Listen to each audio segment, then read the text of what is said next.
Just give me 1 second only. शुरुआत हम करने वाले हैं। Hi Max, hi hello. How are you? Yeah I am good. What are you? आप कैसे हो? I am good. कैसे चल रहा भाई सब लाइफ में? लाइफ में देखो अभी तो वही क्या बोलते हैं, पूजा वूजा वाले सीन है, तो अभी बस वही चल रहा है। अभी मैं एक्चुअली वहीं पे हूँ जहाँ पे ये मूर्ति बिठा रखी है। Okay okay. सो दर्शकों, आप जो अभी यहाँ पर जुड़ रहे हैं, आप बहुत ही इंपॉर्टेंट डिस्कशन भी होगी, इंफॉर्मल डिस्कशन भी होगी। मैक्सन से मैं सवाल पूछूंगा और पहले तो मैं रिक्वेस्ट करूंगा आपसे कि हम ई स्पोर्ट्स क्रेजी का जो हमारा इंस्टाग्राम पेज है, अगर आपने फॉलो नहीं किया तो उसको फॉलो कर लीजिएगा, क्योंकि हम आपके लिए इंटरेस्टिंग कंटेंट आते रहेंगे। तो स्टार्ट करते हैं मैक्सन। सो पहला जो क्वेश्चन ब्रदर, अर्ली लाइफ के बारे में अगर मैं आपसे पूछूं, बिकॉज अभी बहुत कुछ है बात करने के लिए, लेकिन मैं चाहता हूं हम लोग शुरुआत बेसिक से करें। अर्ली लाइफ के बारे में अगर आप कुछ बताना चाहो अपने बारे में, अली दिल्ली की लाइफ बात। देखो मेरा काफी नॉर्मल था। मतलब मैं इसको डिटेल में तो नहीं लेके जाऊंगा। मतलब आप ये कह सकते हो कि 8th क्लास तक मैं बहुत सारे दोस्त थे मेरे। ठीक है, तो मैं पूरे समय खेलता ही था। गली क्रिकेट खेलते थे हम लोग, खो खो खेलते थे। उसके बाद जितने भी टाइप के गेम्स है जो गली में आप खेल सकते हो, चाहे वो लड़कियों वाला गेम भी क्यों ना हो, हम लड़के मिलकर खेलते थे। वो पत्थर फेंकने वाला वो भी खेलते थे। फिर जब मैं 9th में गया तो वहां मैं चला गया गवर्नमेंट स्कूल में। और गवर्नमेंट स्कूल में जब गया तो वो तो बहुत खतरनाक एक्सपीरियंस था, क्योंकि वहां पे जो बच्चे थे बड़े खतरनाक थे, बुली वुली करते थे। 9th 10th मेरा ऐसे गुजरा। उसके बाद 11th 12th मैं थोड़ा सा पढ़ाई में सीरियस हुआ। और 12th करने के बाद फिर मैं जब कॉलेज लाइफ में आया तो मैंने गेमिंग ये मेरा फोन खींच रहा है हाँ। तो फिर जब मैंने गेमिंग लाइफ स्टार्ट की तो वहां से मेरी लाइफ जो है अर्ली लाइफ से गेमिंग लाइफ में आ गई, कह सकते ओके, हो। गेमिंग से मतलब शुरुआत जो गेमिंग से हुई, आपकी इंटरेस्ट गेमिंग में पहले था या ट्रेडिशनल स्पोर्ट्स में ज्यादा मन था? मतलब क्रिकेट का भी मैंने पढ़ा कि आपको बहुत। हाँ, क्रिकेट में खेलता था। लाइक 2011 तक तो मैंने अच्छे से ग्राउंड पे क्रिकेट खेला है, और उसमें मैं बॉलिंग और फील्डिंग करता था। बैटिंग मेरे बस की होती नहीं थी, बॉलिंग भी एवरेज लेवल पे ही करता था। तो हाँ, क्रिकेट थोड़ा बहुत खेला है, मतलब बिलो एवरेज आप कह सकते हो। उसके बाद गेमिंग तो मैं बचपन से ही कर रहा हूँ। शुरू में जब मेरे को याद है, मेरे घर में एक फोन था मोटोरोला का। ठीक है, उसके हाँ, बाद एक नोकिया का ब्लैक एंड व्हाइट फोन आया, तो उसमें स्नेक्स करके जो गेम आई, तो वो फर्स्ट गेम थी जो मैंने खेली थी अपने पूरे लाइफ में। जो मैंने सबसे पहले गेम खेली है वो एक स्नेक थी नोकिया वाली, और एक स्पेस कैंपेन ऐसे कुछ नाम था गेम का। तो ये जो दो गेम है मेरी फर्स्ट 2 गेम है जो मैंने अपने लाइफ में एवर खेली है। उसके बाद धीरे धीरे करके मैंने अपने दोस्तों को देखा, वो लोग टीवी पे कुछ तो खेलते हैं। वो उस समय ना चिप वाली गेम का बहुत ट्रेंड था कि आप मार्केट से वो कैसेट वाली गेम लाओ, उसको खेलो। फिर वहां से मैंने सुपर मारियो ये सब खेलना शुरू किया, और सुपर मारियो से तो मतलब मुझे प्यार ही हो गया। फिर उसके बाद धीरे धीरे करके थोड़ा और बड़ा हुआ तो मुझे पता चला प्ले स्टेशन का भी जमाना है। तो एक मेरा दोस्त था, अच्छा खासा वैसे था उसके पास, तो उसके पास PS2 था। तो जब मैंने PS2 में फर्स्ट टाइम गेम खेला तो उसके बाद मैंने एक्चुअल गेमिंग एक्सपीरियंस किया कि ये हाई एंड गेम कैसे होते हैं। तो धीरे धीरे ओके, करके मैंने फिर प्ले स्टेशन में खेलना शुरू किया। मतलब अपने दोस्त का खेलता था, मेरे पास प्ले स्टेशन नहीं था।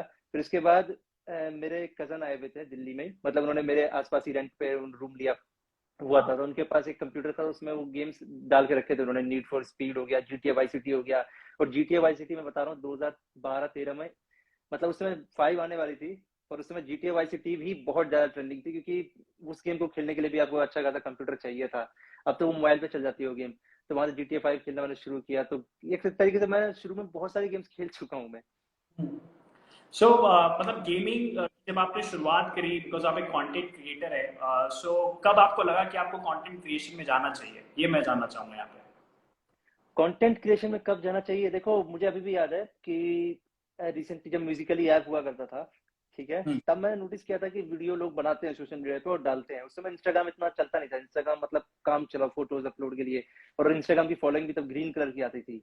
मतलब इतना पुराने टाइम से मैं इंस्टाग्राम चला रहा हूँ, तो मैंने देखा कि ये म्यूजिकली वीडियो बनाते हैं। लेकिन उस समय ना मेरे अंदर एक था कि नहीं यार, मैं वीडियो तो नहीं बना सकता, और फेस तो मैं बिल्कुल नहीं दिखा सकता, क्योंकि ना मेरे को कपड़े पहनने का ढंग था, ना मेरे पास कुछ खास कपड़े थे, ना मैं दिखता अच्छा था। दिखता तो खैर अभी भी कुछ इतना उतना नहीं जितना वो टिकटॉकर या फिर म्यूजिकली पे लोग बनाते हैं, उनके लेवल का तो मैं अभी भी नहीं हूँ। तो उससे मेरे अंदर कॉन्फिडेंस नहीं था कि मैं बनाना चाहिए। फिर एक दिन ऐसे ही जब मैं गेमिंग में आया तो मैं वॉइस ओवर वाली वीडियो डालता था। शुरुआती वॉइस ओवर वाली वीडियो में इतना शाय हूँ मैं, इतना घबरा घबरा के बात करता था, मुझे ही पता है। उसके बाद धीरे धीरे करके मैंने जब वॉइस ओवर वाली वीडियो शुरू की तो वो इसको देख के की कि मैं मिनी मिलिशिया खेलता था, ठीक है। और मिनी मिलिशिया में लोग अपलोड करते थे वीडियोस, और उसको मैं म्यूजिक के साथ डालता था। फिर जब पबजी आया तो पबजी में ये सीन नहीं कर सकते थे आपकी मोन्टाजेस डालो, मैं डालता था, लेकिन मेरे को था कि मेरे को अपनी आवाज सुनानी है। तो मैंने कहा ओके, चलो इस वाले सीन में चलते हैं। और वहां से मैंने अपना कंटेंट क्रिएशन थोड़ा सा सीरियस वाला शुरू किया। उसके बाद फिर जब फेस कैम की बारी आई तो फेस कैम कभी कॉन्फिडेंस ही नहीं आया कि मेरे को दिखाना चाहिए कि नहीं दिखाना चाहिए। लेकिन अगर आपको मतलब अच्छे से वीडियो बनानी है फेस मतलब लोगों को इंटरेक्ट करके, तो फेस कैम ही जरूरी है। तो इस ओके, तरीके से मैंने शुरुआत की कंटेंट क्रिएशन की।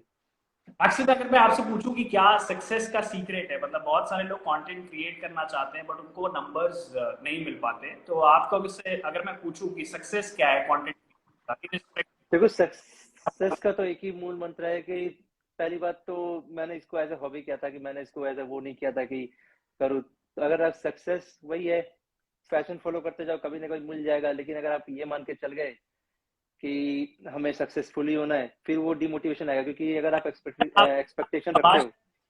आपकी आवाज लो आ रही है शायद, एक बार अगर अपना ऑडियो देख लो आप। और बहुत सारे लोग आपको हाई बोल रहे हैं, तो अपनी हाँ, मैंने एयरपोर्ट से निकाल लिया एक्चुअली, वो माइक नहीं लग रहा उसका। तो मैं कह रहा हूँ, वॉइस सही लग रही होगी जो लोग सुन रहे हैं आप। क्या मेरी जी, आवाज आ रही है? हाँ, अब मुझे तो क्लियर आ रही है, बट जो लोग सुन रहे थे उनको कम आ रही थी आवाज। अब शायद मैं, आप बताओ कमेंट सेक्शन में अगर आपको देखो आवाज। देखो, आपने बताया ना सक्सेस का मूल मंत्र। देखो, मैं मानता हूँ कि मैं अभी भी सक्सेसफुल नहीं हूँ, मैं भी अभी लर्निंग फेज पे ही हूँ। लेकिन एक चीज मैंने नोटिस की है लाइफ से, कि आप जो चीज चाहते हो उसमें अगर आप एकदम से हाई एक्सपेक्टेशन रखते हो और आपको नहीं मिलता, तो उससे क्या होता है कि आप डिमोटिवेट हो जाते हो। 2020 तक मैं यही करता था, लेकिन अब क्या सीन है, मैं एक्सपेरिमेंट करता, मुझे पता है कि मेरे कई सारी चीजों पे रिजल्ट अच्छा नहीं आता, मेरे को फर्क नहीं पड़ता, क्योंकि मुझे पता है कि मैं कर लूंगा, कभी ना कभी कर ही लूंगा वो वाले क्योंकि देखो क्या है कि अगर आप अभी परेशान हो गए तो बाद में कोई फायदा नहीं है। इससे अच्छा अभी सॉल्यूशन ढूंढो, क्या पता आगे अच्छा निकल जाए। तो मैं उस पर बिलीव रखता हूँ, और सक्सेस का मूल मंत्र यही है, अपने काम से काम रखो, ठीक है, फोकस अपने काम पे रखो, उसके बाद सीखते जाओ। हो सकता है कोई आपसे बेटर हो, अगर आप उससे सीख सकते हो, उससे बात करके उससे सीख जाओ, नहीं तो उसको देख के सीख जाओ।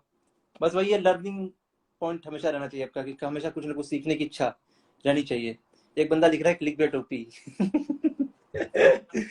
बहुत हाँ, सारे वो भी जरूरी है, यूट्यूब पे वो भी जरूरी है। या बिल्कुल मैक्सिम, या मैं कह रहा हूँ आपके बहुत सारे फैंस हैं, वो क्वेश्चंस पूछ सकते हैं, मैं आपके क्वेश्चंस लूंगा और मैक्सिमम का आंसर भी देंगे बीच बीच में। आप, आपके बहुत चाहने वाले हैं, बहुत फैंस हैं आपके। और मैक्सिम, मैं ये समझना चाहूंगा आपसे कि अभी आपने गॉड लाइक ई स्पोर्ट्स मतलब 2022 मार्च में ज्वाइन किया एज अ कंटेंट क्रिएटर। कैसा है, कैसा एक्सपीरियंस रहा है आपका गॉड लाइक में काम करने का अब तक? गॉड लाइक तो एक्सपीरियंस अभी तक तो अच्छा ही है, क्योंकि देखो जब मैं यहाँ पे फर्स्ट टाइम आया तो लोकेशन मेरे को काफी अच्छी लगी। ये जो बूट कैंप सिचुएटेड है, ये जो बूट कैंप लोकेटेड है, ये है नवी मुंबई की साइड। और इधर का मौसम कंपेयर टू मेन मुंबई थोड़ा सा मतलब इधर ग्रीनरी ज्यादा है, तो मुझे यहाँ पे ज्यादा अच्छा लगा, क्योंकि मुझे ऐसी जगह पे रहना पसंद है जहाँ पे आपके पास ये क्या बोलते हैं, शहर जैसी सुविधा भी हो और नेचर भी हो, तो वो यहाँ पे है, वो अच्छा लगा। उसके बाद वही है कि मैं सबको पहले से जानता था, लाइक क्रॉन्टन, इन सबको मैं 2-3 साल से जानता हूँ, तो उनके साथ कभी ऐसा फील नहीं होता कि ये लोग और के ओनर है। हम लोग एज अ फ्रेंड रहते हैं। अगर हम लोग साथ में घूमेंगे, कहीं पब्लिक में घूमते हैं हम लोग, तो कोई देख के बता ही नहीं सकता है कि ये बंदा और का ओनर है और हम उस और के अंडर काम करते हैं। हम इस तरीके से रहते हैं कि like we are like friends. तो वो चीज ओके, मेरे को सबसे अच्छी लगी।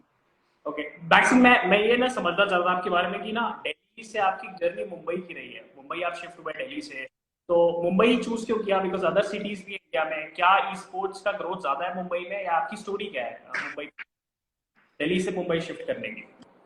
देखो मुंबई शिफ्ट करने का तो पहला रीजन तो ये है कि बूट कैंप इधर है। दूसरा रीजन कि मुंबई बाकी सिटी से कैसा है, तो मैं बताता हूँ कि बाकी जब अभी तो नॉट श्योर कि अभी भी वैसा है कि नहीं, लेकिन जब पहले की बात है 2020 की, तो उस समय मुंबई में गेम जो है वो ज्यादा अच्छी चलती थी, क्योंकि यहाँ पे पता नहीं क्यों जो पिंग है ऑप्शन, मतलब गेम में जो पिंग होती है उधर बेटर थी। इधर मैं मुंबई में जब फर्स्ट टाइम आया था, पहली बार मैंने अपने मोबाइल में 20 पिंग देखी थी। दिल्ली में वाईफाई पे भी मेरे को 50-60 मिलती थी, लेकिन मुंबई में पता नहीं, शायद सर्वर आसपास ही होगा इसके। तो एक वो रीजन हो सकता है, प्लस यहाँ पे नाइट लाइफ थोड़ी सी जो मेन मुंबई है उसकी बेटर लगी मुझे दिल्ली से। बस जो चीज मेरे को खटकती है मुंबई में वो ये है कि यहाँ पर ट्रैफिक थोड़ा दिल्ली से बेकार है, और प्लस इधर थोड़ी सी मतलब वो जो दिल्ली गुड़गांव में रहने वाले लोग हैं उनको तंग जगह लगती है। ये सिर्फ दिल्ली जो बाहर से है मुंबई के वो फील कर सकते हैं, जो मुंबई में प्रॉपर रहते हैं शुरू से उनको हाँ, नहीं होगा ये फील। तो यही है मुंबई आने का मेन रीजन है कि सिटी ओवरऑल तो अच्छी है, इंडिया के टॉप 4 सिटीज में आती हाँ, है। ओके, गॉड लाइक पर वापस आते हैं। मैक्सन, आप गॉड लाइक को ज्वाइन किया आपने और एज अ आपका बड़ा नाम है, लेकिन पहले आप बहुत सारे अदर ऑर्गेनाइजेशंस में काम कर चुके हैं, स्काईलाइट्स है और भी अदर ऑर्गेनाइजेशन है। एक वर्क कल्चर का डिफरेंस होता है, कैसे, क्या डिफरेंस है आपको गॉड लाइक में और पहले जहां पर आपने काम किया है? देखो डिफरेंस तो कुछ नहीं, मतलब मोस्टली क्या होता है कि सिर्फ कि कहीं पे कम लोग होते हैं, कहीं पे ज्यादा लोग होते हैं, तो बूट कैंप का साइज उसी हिसाब से होता है। तो मैं बताता हूँ, सबसे पहले मैं गया था किसी गेमिंग ऑर्ग में, वो था शायद ग्लोबल ई स्पोर्ट। यस, तो वो मुंबई में ही था। तो मुझे मुंबई आने का बहुत मन था उस समय, क्योंकि मैं मुंबई अभी तक सिर्फ शक्तिमान के एपिसोड में देखे थे, शक्तिमान में देखता था बचपन में बहुत। तो वो मुंबई में पूरा शूट हुआ है, मेरे को तब से था कि मैं एक बार मुंबई जाना चाहता हूँ। तो जब मेरे को सिनर्जी ग्लोबल ई स्पोर्ट का ऑफर आया, तो मैंने हाँ बोल दिया, क्योंकि रीजन था कि वो मुंबई में सिचुएटेड था। तो वहां पे मेरे को बहुत अच्छा लगा, फर्स्ट एक्सपीरियंस था बूट कैंप का, कि मैं घर से बाहर, अजीब सा लगता था शुरू शुरू में, घर से बाहर रहना अजीब सा लगता था, लेकिन फिर वहां रह के आदत पड़ गई। ऊपर से खराब सीन क्या हुआ कि लॉकडाउन पड़ गया। जब मैं ग्लोबल स्पोर्ट ज्वाइन किया उसके बाद अप्रैल में ही लॉकडाउन पड़ गया 2020 में। तो पहली बार मुंबई आया, पहली बार मैं फ्लैट में रह रहा था 8th फ्लोर पे, और पहली बार ही लॉकडाउन पड़ गया। तो क्या मेरे को आदत नहीं थी कि इतना अकेले रहने की। तो वो चीज मेरे को बहुत अजीब सी लगती थी कि मैं सिर्फ एक ही नजारा देख रहा हूँ बार बार, बाहर भी नहीं निकल सकते। उसके बाद लॉकडाउन खुला, फिर मैं गया गैलेक्सी रेसर में। गैलेक्सी रेसर का क्या था कि वहाँ जो लोकेशन थी बूट कैंप की, वो वन ऑफ द बेस्ट थी, बेलगाम कर्नाटका। तो कर्नाटका का वेदर जो है, मुझे अभी तक का सबसे बेस्ट वेदर लगा। वहाँ का टेम्परेचर साल के 365 दिन सेम रहता है, ना ज्यादा गर्मी ना ज्यादा सर्दी, और मजा आता है वहाँ पे। तो मैं कहूंगा जीएक्सआर जहाँ पे लोकेटेड थी वो बेस्ट प्लेस थी। उसके बाद जीएक्सआर के बाद मैं शायद आ गया स्काईलाइट्स में। स्काईलाइट का मेन रीजन यही था कि वो मेरे घर के पास था, ठीक है। तो मैं बूट कैंप में रहता था पूरे समय, और सैटरडे संडे को मैं घर रहता था। तो वो ऊपर नीचे अच्छे से हो जाता था। उसके बाद फिर अगला ये गॉर्डन आगे में। अच्छा, ये बहुत सारे, जैसे आपकी इतनी फैन फॉलोइंग है, लोग आपको बहुत पसंद करते हैं, कुछ प्लेयर्स की भी बहुत फैन फॉलोइंग होती है हर स्पोर्ट्स में, आपने देखा है। मैं चाहता हूँ जोनाथन से रिलेटेड अगर आप कोई स्टोरी बता दें, बड़े प्लेयर हैं, बहुत नाम है उनका, आपकी कोई स्टोरी, आपकी कुछ याद उनसे रिलेटेड को शेयर करना चाहें आप तो। यार जोनाथन देखो, मेरा शुरू से ही मेरा मतलब मैं कहूंगा सबसे फेवरेट प्लेयर मुझे कोई लगता है, क्योंकि जोनाथन का जब मैंने नाम सुना था वो एज अ मतलब बदनाम था वो कम्युनिटी में, हैकर टाइप है। तो क्या सीन था ना कि उसको टीयर 1 वाले भी हैकर बोलते थे। मुझे लगा सच में हैकर होगा। अब टीयर 1 वाले हैकर बोल रहे हैं तो ऑब्वियसली वो इतना अच्छा खेलते, मतलब मैं भी तब कस्टम में खेलता था। मैं कह रहा हूँ कि अगर मेरे साथ वाले लोग हैकर बोल रहे हैं तो होगा हाँ, हैकर। मैं तब जानता नहीं था उसको। फिर धीरे धीरे करके वो मतलब होता ना उसका, जब उसने शो किया अपना गेम प्ले अच्छे से, फिर मैं उसका फैन बन गया। मैंने कहा यार ये तो प्लेयर है, मतलब वो शुरू से ही एक लेवल आगे है। अभी मान के चलो जो टीयर 1 का लेवल है, वो इंडिया में अभी भी एक लेवल ऊपर रहता है, हमेशा एक लेवल, वो पता नहीं कैसे मेंटेन रखता है वो। जबकि हम पूरे समय चिल करते हैं, प्रैक्टिस भी वो बहुत कम करता है उसके बावजूद। तो मेरा फेवरेट प्लेयर बन गया। उसके बाद मेरे को उससे मिलने का बहुत मन था। तो एक बार क्या हुआ कि निक्सन हाँ, का बर्थडे था, तो हम लोग गोवा में फर्स्ट टाइम मिले। काफी मजा आया। गोवा में हम लोग 5 दिन एक जगह रहे थे हम लोग। तो वो मेरा फर्स्ट एक्सपीरियंस था, काफी मजा आया, बहुत फ्रेंडली थे। उसके बाद फिर वही है कि दोस्ती यारी हो गई, बातचीत हो गई, तो अब पर्सनली जाने लग गए।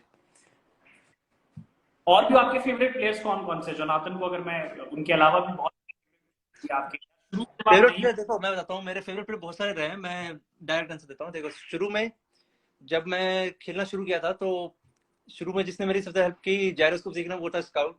उसने मेरी अच्छे से मदद की।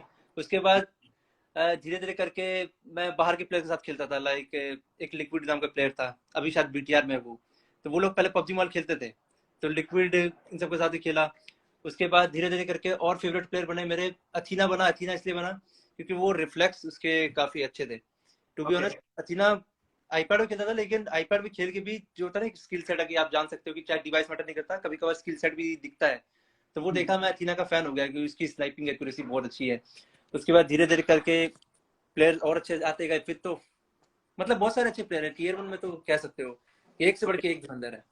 ओके। और ऐसा कोई प्लेयर है जिसको आपको देख के लगता है कि बड़ा स्टार बनेगा आगे चल के, अभी बिल्कुल स्टार्टिंग स्टेज में है और आगे बहुत अच्छा कर सकता है, कोई ऐसा प्लेयर आपको दिखता है एक तो उस। ये रहा दिख रहा है मेरे को सामने। हाँ, वाह, क्या नाम है इसका? Actually he is a quite good player, बहुत अच्छा प्लेयर है वो। और जो आगे चल के जो स्टार बनने वाले प्लेयर देखो, एक तो मुझे को लगता है, अगर एस्पावर नाम सुना होगा आपने, नहीं आप, मैं बताता हूँ, एस्पावर नाम का प्लेयर है, वो भी मतलब one of the best player में आता है। तो वो जी। अगर मेन टीम में खेलता है तो हो सकता है वो बनने। और भी बहुत सारे प्लेयर है, लाइक टीएसएम में निंजा हो गया, ठीक है। उसके बाद ओजी की टीम है, उसमें भी बहुत सारे अच्छे अच्छे प्लेयर है। तो कंपटीशन इसमें भी बहुत सारे। ओके, बहुत सारे लोग आपको लव यू भाई कह रहे हैं, अगर आप एक बार उनको रिप्लाई कर दें, आपके बहुत रवि सारे। भाई भी कह रहे हैं, उसके नीचे नूब भी लिख रहे हैं। एक्चुअली क्या ना, मैं कॉन्टेक्ट देता हूँ, मेरे सब्सक्राइबर मेरे को ट्रोल करते हैं। ओके। वो ऐसा नहीं को हिट कर रहा है, वो पता नहीं इतना फ्रैंक हो गया ना, हाँ, कुछ भी लिख, जैसे होता नहीं दोस्त दोस्त चिढ़ा देते हैं, तो वैसे हाँ। चिढ़ा रहे हैं वो। Okay, okay. सो अभी जितने लोग देख रहे हैं, मैं आपसे रिक्वेस्ट करूंगा, अगर आपको ये डिस्कशन और भी बहुत सारे guys interesting. E sports crazy को फॉलो कर दो आप, इनके 500 फॉलोअर अभी करवा दो आराम से। और बहुत अच्छे अच्छे अपडेट्स वहाँ भी मिल जाएंगे आपको। मैक्सिम में अगला जो प्लेयर है जिसके बारे में जानना चाहता हूँ, उनके से रिलेटेड क्या स्टोरी है आपके माइंड में? नियो की बात, नियो के बारे में अगर कोई स्टोरी हो क्या आपकी। जी नियो। नियो को मैं ऐसा है कि वी लाइक हम बस जानते हैं उसे, मतलब अच्छे से। लाइक नियो को मैंने फर्स्ट टाइम कब जाना था शायद, मेरे को एक्चुअली याद ही नहीं आ रहा मैं नियो को कैसे जानता, मेरे को बहुत पुरानी बात है ये। तो नियो में बस आपस में मतलब हाँ बातचीत है उस। ओके, घटक घटक की बात करो तो। किसकी? घटक घटक। घातक भाई। हाँ हाँ। घातक भाई, ओके। तो घातक भाई मैं बताता हूँ, उनका क्या है कि हम लोग जब खेलते थे, मैं किंग एंड ब्रू जब सेम टीम में था, तो घातक भाई ने टीम बनाई थी। और बहुत ही इंटरेस्टिंग स्टोरी है, क्योंकि इन्होंने जो शुरू में टीम बनाई थी बहुत ही मतलब अंडर परफॉर्मिंग टीम थी, बहुत ही खराब परफॉर्मिंग टीम थी वो। लेकिन उनमें एक चीज अच्छी थी कि वो लोग एग्रेसिव खेलता था हमेशा, चाहे सामने वाला हार जाए लेकिन खेलेंगे एग्रेसिव। और वो हमेशा हारते थे, बॉटम रहते थे, मतलब नीचे से बॉटम 5। मैं देखता था कि यार ये क्या है, मतलब ये तो बहुत कम से कम ये एग्रेसिव खेल रहे हैं बॉटम में, क्योंकि हम लोग खेलते थे बहुत सेफ, ठीक है। तभी हमारी वही पोजीशन आ रही है, और ये लोग खेल रहे हैं एग्रेसिव, तभी उनकी ये पोजीशन आ रही है। मैंने बोला अपने प्लेयर को कि ऐसे ही खेलते हैं, हार जाएंगे, लेकिन ये तो है कि जिस टीम के ऊपर रश करेंगे उनको पता रहेगा कि हाँ अरे ये एग्रेसिव खेलने वाली है, थोड़ा सा सेफ खेलो इनसे। तो उन्होंने धीरे धीरे करके टीम बनाई अच्छे से, ठीक है। और फिर देखते देखते उन्होंने स्कल से जोनाथन को उठाया, जोनाथन तब स्कल में हुआ करता था। फिर उनकी टीम धीरे धीरे करके अच्छा परफॉर्म करती गई। फिर पीएमसीओ में वो टीम जीत गई। लिटरली फर्स्ट टाइम ऐसा था कि सोल के अलावा कोई दूसरी टीम जीती थी लैंड में, क्योंकि Soul one of the best team चल रही थी उस समय। सोल उसमें भी सेकंड आई थी, वो जीत गई। फिर धीरे धीरे घातक भाई से मेरा पर्सनल इंटरेक्शन हुआ, तो पर्सनली बोलो तो बहुत अच्छे हैं वो। जो उनको पर्सनली जानता है उनको पता है कि घातक भाई इज वन ऑफ द मतलब kindest guy in the gaming community. अब सोशल मीडिया पे यार हो जाता है थोड़ा सा उनका है। मैक्सिम, एक सीरियस सवाल मैं आपसे पूछना चाहूंगा यहाँ पे, बिकॉज अभी हम थोड़ा सा फन लाइटेड क्वेश्चंस भी रख रहे हैं। सीरियस क्वेश्चन ये कि बीजीएमआई बैन हो गया है, आपको पता है, और बहुत सारे मिक्स वॉइसेस हैं। कुछ लोग कहते हैं कि वापस आएगा, कुछ लोग कहते हैं वापस नहीं आएगा। आप जानते हो कम्युनिटी को अच्छे से, क्या लगता है आपको, वापस आएगा या कोई दूसरा गेम आएगा उसकी जगह? देखो जिस हिसाब से मैं सिचुएशन देख रहा हूँ, जिस हिसाब से मैं अभी ज्यादा रिवील तो नहीं कर सकता, लेकिन गेम तो कंफर्म आएगी, ये तो मैं 100% कह सकता हूँ। बाकी आती है ठीक है, नहीं आती भाड़ में जाए, क्या फर्क पड़ता है, हम दूसरी वीडियो बना लेंगे। मेरे को अपना पता है। आज ओके। मेरे को एक्चुअली एक कंफर्म चाहिए, या तो आ जाए, अगर आ रही है तो पता लग जाए कब आ रही है, नहीं आ रही तो वो पता लग जाए नहीं आ रही। या बस अभी सो बीच में जाके छोड़ रखा है। ओके, कंटेंट क्रिएशन जब आप करते हो, क्या आप प्लान आइडिया पहले प्लान कर लेते हो या ऑन द स्पॉट आप कंटेंट क्रिएट करते हो? कैसी आपकी थॉट प्रोसेस क्या देखो होता है? रील्स में तो मैं mostly on the spot content, मतलब कभी कभार क्या होता है, मेरी कई सारी वीडियोस रील्स की ऐसी है कि वो मतलब कमेंट सेक्शन से उठा लेता हूँ मैं, ठीक है। कमेंट सेक्शन से उठा लिया, और बहुत सारी रील्स ऐसी है जो मतलब मैं अगल बगल और ऑब्जर्व करता हूँ कि यहाँ से भी कंटेंट उठा सकते हैं, तो वैसे करके उठा लेता हूँ मैं। तो कह सकते हो कि कभी कभार स्क्रिप्टिंग होती है, कभी कभार ऑन द स्पॉट उठा लेता हूँ। Okay okay.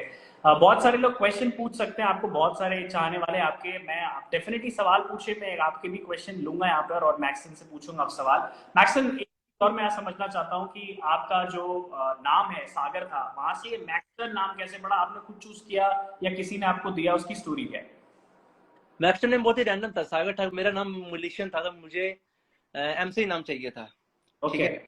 तो मुझे कोई नाम मिल नहीं रहा था, तो मैंने बहुत सारे नाम सर्च मारे, लगभग मैंने 24 घंटे मतलब एक पूरा दिन तो इसी में बिता दिया कि मेरे को अच्छा नाम चाहिए। तो बहुत सारे नाम के साथ में आया, फिर एक मैक्स टन करके मैंने मैक्स टन लिखा, मैंने ऐसे ही रैंडमली उसको मैंने नेट पे सर्च किया, यूट्यूब पे हर जगह, कि ये नाम किसी और का तो नहीं है। तो ये नाम थे, कई लोगों के थे ये, लेकिन उनके 1 सब्सक्राइबर 2 सब्सक्राइबर, मैंने कहा यही नाम चुराते हैं। तो मैंने वो नाम चुराया। मेरे को शुरू में ये नाम पसंद नहीं था, टू बी ऑनेस्ट, मेरे को ये नाम बिल्कुल पसंद नहीं था। मैंने कहा मैं इसको चेंज कर लूंगा, अगर जब अच्छा नाम मिलेगा चेंज कर लूंगा। लेकिन क्या हुआ कि फिर कोई अच्छा नाम मिला नहीं, तो इसी के साथ टिके रहना पड़ गया। ओके मैक्सिम, मैं एक क्वेश्चन जरूर पूछना चाहूंगा आपसे ना। आपने कंटेंट क्रिएशन की है, आप एज अ कास्टर भी आप काम करते हो, और भी आपने बहुत सारी काम किए ई स्पोर्ट्स में। कितना चैलेंजिंग है और कितना इजी है? बहुत सारी चीजों को अगर आप पकड़ के चलते हो, चैलेंजेस भी आते हैं, एज अ कास्टर क्या चैलेंजेस आते हैं आपको? देखो कास्टिंग का तो मेरा बहुत ही अच्छा एक्सपीरियंस रहा है। कास्टिंग मेरा करने का मेन रीजन यही था कि मेरे को प्लेन में बैठना था, क्योंकि मैं आज तक कभी प्लेन में बैठा नहीं था, ओके। ठीक है। तो 2019 में मेरे को ऑफर आया पहला कास्टिंग का, ठीक है। तो वो मैंने रिजेक्ट कर दिया, क्योंकि मैं कैमरा शाई था। मैं अभी तक मैंने कैमरे ऊपर से वो बड़े कैमरे, कास्टिंग में क्या होता है कि आपके मल्टीपल